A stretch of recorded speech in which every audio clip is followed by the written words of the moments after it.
A Willy Wonka chocolate experience every day of the week. 'Tis the season of sweetness. We are in Santa's workshop.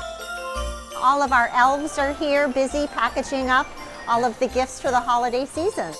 Where the magic of the holidays meets the artistry of confection. If there's a small candy shop in your community, go to it because it's really artwork.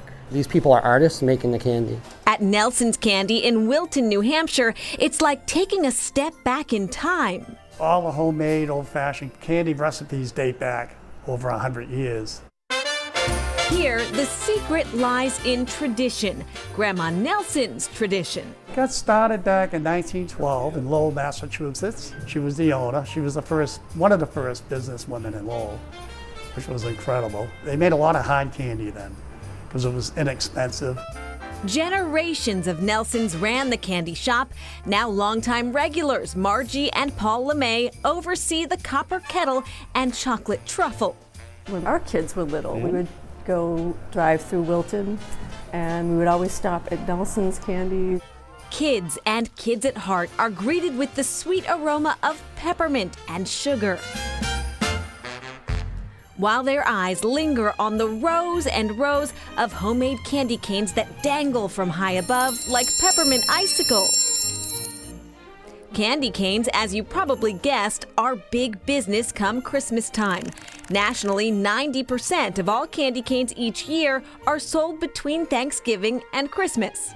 We make them every Saturday from now until Christmas, and depending on what flavor they're making, you can smell it all the way down to the post office. And people come in and they can smell the peppermint, the cinnamon, the fruity flavors. So now, we're gonna add a little bit of our peppermint flavoring. At Nelson's, candy cane making unfolds like a holiday performance. Oh, you're good.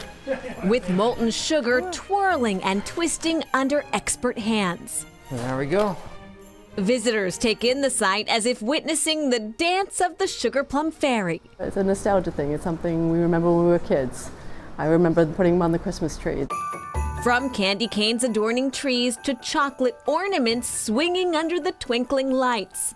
Harbor Sweets is very rich on holiday traditions. People have been our customer for over 50 years, so we really want to deliver that chocolate that they know and love. But the new chocolate that we brought this year was to help families create new traditions.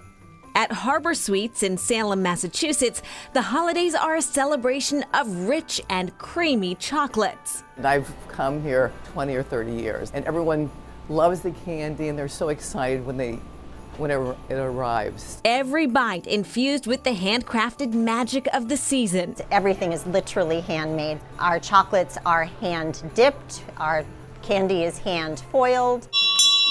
Hear that bell ringing? That means the caramel is ready.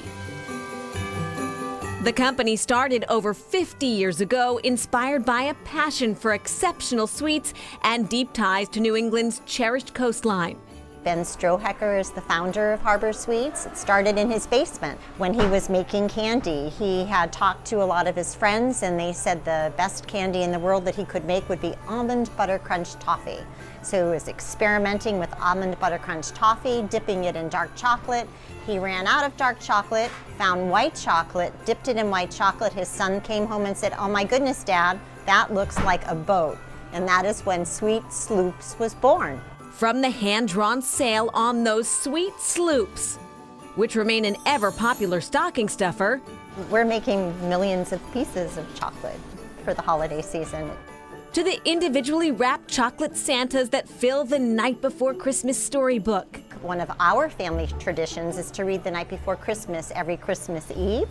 To the peppermint bark. This year we wanted to create something new. Peppermint truffles have always been a really good seller for us, so we came up with the peppermint bark. The shop, which overlooks the factory, is transformed into a wonderland of chocolate cheer. Everyone likes the chocolates, so you can't go wrong with that.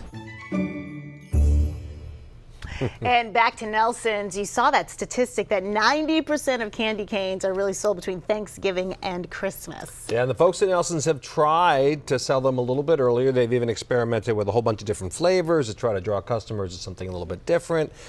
Had some success with that, but for the most part, people really buy them. as you heard, at the holidays. All right, maybe. All right, still ahead. Pie filled with heart.